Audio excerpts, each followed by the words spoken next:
সিইওর জীবনের প্রথম চাকরির দিনটাই ছিল সবচেয়ে অদ্ভুত।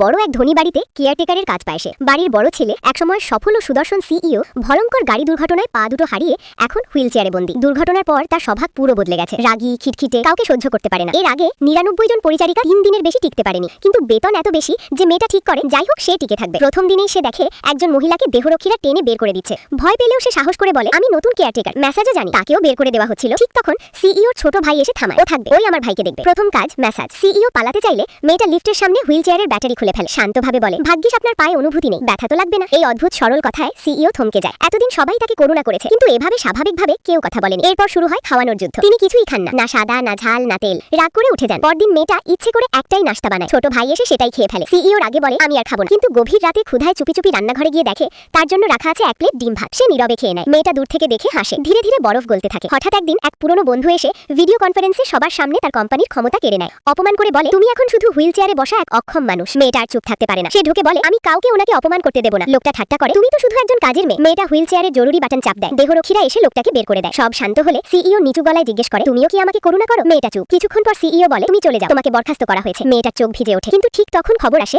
বোর্ড মিটিং এ সিদ্ধান্ত বদলেছে। ষড়যন্ত্র ধরা পড়েছে। সিইওর ক্ষমতা ফিরিয়ে দেওয়া হয়েছে। সে মেয়েটার দিকে তাকিয়ে ধীরে বলে, তুমি বরখাস্ত নও, আমি চাই তুমি থাকো। মেয়েটা মুচকি হেসে বলে, আমি টাকার জন্য এসেছিলাম, কিন্তু এখন মনে হয় কারণটা বদলে গেছে। হুইল চেয়ারে বন্দী মানুষটা সেদিন প্রথমবার আবার মাথা উঁচু করে বাঁচতে শেখে। আর যে মেয়েটা তার জীবনে ঝড়ের মতো ঢুকেছিল সেই হয়ে ওঠে তার সবচেয়ে বড় শক্তি।